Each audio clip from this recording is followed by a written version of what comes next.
Bible പഴയ നിയമത്തിൽ നിന്നുള്ള വായന. സങ്കീർത്തനങ്ങൾ 128 മുതൽ. കർത്താവിനെ ഭയപ്പെടുകയും അവിടുത്തെ വഴികളിൽ നടക്കുകയും ചെയ്യുന്നവൻ ഭാഗ്യവാൻ. നിന്റെ അധ്വാനഫലം നീ അനുഭവിക്കും, നീ സന്തുഷ്ടനായിരിക്കും, നിനക്ക് നന്മ വരും. നിന്റെ ഭാര്യ ഭവനത്തിൽ ഫലസമൃദ്ധമായ മുന്തിരി പോലെയായിരിക്കും, നിന്റെ മക്കൾ നിന്റെ മേശയ്ക്ക് ചുറ്റും ഒലിവുതൈകൾ പോലെയും. കർത്താവിൻ്റെ ഭക്തൻ ഇപ്രകാരം അനുഗ്രഹീതനാകും. കർത്താവ് സിയോനിൽ നിന്ന് നിന്നെ അനുഗ്രഹിക്കട്ടെ. നിന്റെ ആയുഷ്കാലം അത്രയും നീ ജെറൂസലേമിൻ്റെ ഐശ്വര്യം കാണും. മക്കളുടെ മക്കളെ കാണാൻ നിനക്ക് ഇടവരട്ടെ. ഇസ്രായേലിന് സമാധാനമുണ്ടാകട്ടെ. ഇസ്രായേൽ ഇപ്പോൾ പറയട്ടെ, ചെറുപ്പം മുതൽ എന്നെ അവർ എത്രയധികമായി പീഡിപ്പിച്ചു, ചെറുപ്പം മുതൽ എന്നെ അവർ അധികമായി പീഡിപ്പിച്ചു, എന്നിട്ടും അവർ എൻ്റെ മേൽ വിജയം നേടിയില്ല. ഉഴവുകാർ എൻ്റെ മുതുകിൽ ഉഴുതു, അവർ നീളത്തിൽ ഉഴവു ചാലുകീറി. കർത്താവ് നീതിമാനാണ്, ദുഷ്ടരുടെ ബന്ധനങ്ങളിൽ നിന്ന് അവിടുന്ന് എന്നെ മോചിപ്പിച്ചു. സിയോനെ വെറുക്കുന്നവർ ലജ്ജിച്ചു പിന്തിരട്ടെ. അവർ പുരപ്പുറത്തെ പുല്ലുപോലെ ആകട്ടെ, അത് വളരുന്നതിന് മുമ്പ് ഉണങ്ങിപ്പോകുന്നു. അത് കൊയ്യുന്നവൻ്റെ കൈ നിറയുന്നില്ല, കറ്റ കെട്ടുന്നവൻ്റെ മടിയും നിറയുന്നില്ല. കർത്താവിൻ്റെ അനുഗ്രഹം നിങ്ങൾക്കുണ്ടാകട്ടെ. കർത്താവിൻ്റെ നാമത്തിൽ ഞങ്ങൾ നിങ്ങളെ അനുഗ്രഹിക്കുന്നു എന്ന് വഴിപോക്കർ അവരെ നോക്കി പറയുന്നില്ല. കർത്താവേ, അഗാധത്തിൽ നിന്ന് ഞാൻ അങ്ങേ വിളിച്ചപേക്ഷിക്കുന്നു. കർത്താവേ, എൻ്റെ പ്രാർത്ഥന കേൾക്കണമേ. ചെവി ചായ്ച്ച് എൻ്റെ യാചനകളുടെ സ്വരം ശ്രവിക്കണമേ. കർത്താവേ, അങ്ങ് പാപങ്ങളുടെ കണക്ക് വെച്ചാൽ ആർക്കും നിലനിൽക്കാനാവും. എന്നാൽ അങ്ങ് പാപം പൊറുക്കുന്നവനാണ്. അതുകൊണ്ട് ഞങ്ങൾ അങ്ങയുടെ മുമ്പിൽ ഭയഭക്തികളോടെ നിൽക്കുന്നു. ഞാൻ കാത്തിരിക്കുന്നു, എൻ്റെ ആത്മാവ് കർത്താവിനെ കാത്തിരിക്കുന്നു. അവിടുത്തെ വാഗ്ദാനത്തിൽ ഞാൻ പ്രത്യാശ അർപ്പിക്കുന്നു. പ്രഭാതത്തിന് വേണ്ടി കാത്തിരിക്കുന്ന കാവൽക്കാരനേക്കാൾ ആകാംക്ഷയോട് ഞാൻ കർത്താവിനെ കാത്തിരിക്കുന്നു. പ്രഭാതത്തിന് വേണ്ടി കാത്തിരിക്കുന്ന കാവൽക്കാരേക്കാൾ ആകാംക്ഷയോടെ ഇസ്രായേൽ കർത്താവിനെ കാത്തിരിക്കട്ടെ. എന്തെന്നാൽ കർത്താവ് കാരുണ്യവാനാണ്, അവിടുന്ന് ഉദാരമായി രക്ഷ നൽകുന്നു. ഇസ്രായേലിനെ അവൻ്റെ അകൃത്യങ്ങളിൽ നിന്ന് അവിടുന്ന് മോചിപ്പിക്കുന്നു.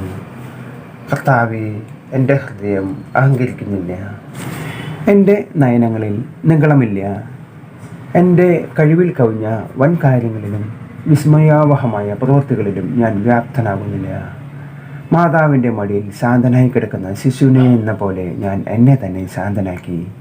ശാന്തമായി ഉറങ്ങുന്ന ശിശുവിനെ പോലെയാണ് എൻ്റെ ആത്മാവ്. ഇസ്രായേലെ, ഇന്നും എന്നേക്കും കർത്താവിൽ പ്രത്യാശ വയ്ക്കുക. കർത്താവെ, ദാവീദിനെയും അവൻ സഹായിച്ച കഷ്ടതകളെയും ഓർക്കണമേ. അവൻ കർത്താവിനോട് ശപഥം ചെയ്തു, യാക്കോബിൻ്റെ ശക്തനായവനോട് സത്യം ചെയ്തു. കർത്താവിന് ഒരു സ്ഥലം, യാക്കോബിൻ്റെ ശക്തനായവന് ഒരു വാസസ്ഥലം കണ്ടെത്തുന്നവരെ ഞാൻ വീട്ടിൽ പ്രവേശിക്കുകയോ കിടക്കയിൽ ശയിക്കുകയോ ഇല്ല. ഞാൻ എൻ്റെ കണ്ണുകൾക്ക് ഉറക്കമോ കൺപോളകൾക്ക് മയക്കമോ കൊടുക്കുകയില്ല. എഫ്രാത്തായിൽ വെച്ച് ഞാൻ അതിനെപ്പറ്റി കേട്ടു, യാറിലെ വയലുകളിൽ അതിനെ നാം കണ്ടെത്തി. നമുക്ക് അവിടുത്തെ വാസസ്ഥലത്ത് പോകാം, അവിടുത്തെ പാദപീഠത്തെങ്കിൽ ആരാധിക്കാം. കർത്താവെ, എഴുന്നേറ്റ് അവിടുത്തെ ശക്തിയുടെ പേടകത്തോടൊപ്പം അങ്ങയുടെ വിശ്രമസ്ഥലത്തേക്ക് വരണമേ. അങ്ങയുടെ പുരോഹിതന്മാർ നീതി ധരിക്കുകയും അങ്ങയുടെ വിശുദ്ധന്മാർ ആനന്ദിച്ച് ആർപ്പ് വിളിക്കുകയും ചെയ്യട്ടെ. അങ്ങയുടെ ദാസനായ ദാവീദിനെ പ്രതി അങ്ങയുടെ അഭിഷേകത്തിനെ തിരസ്കരിക്കരുത്. ദാവീദിനോട് കർത്താവ് ഒരു ശബ്ദം ചെയ്തു, അവിടുന്ന് പിന്മാറുകയില്ല.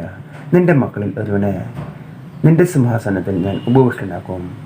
എൻ്റെ ഉടമ്പടിയും ഞാൻ നൽകുന്ന കൽപ്പനകളും നിന്റെ മക്കൾ അനുസരിച്ചാൽ അവരുടെ മക്കൾ എന്നേക്കും നിന്റെ സിംഹാസനത്തിൽ വാഴും. എന്തെന്നാൽ കർത്താവ് സിയോനെ തിരഞ്ഞെടുത്തു, അതിനെ തൻ്റെ വാസസ്ഥലമാക്കാൻ അവിടുന്ന് ആഗ്രഹിച്ചു.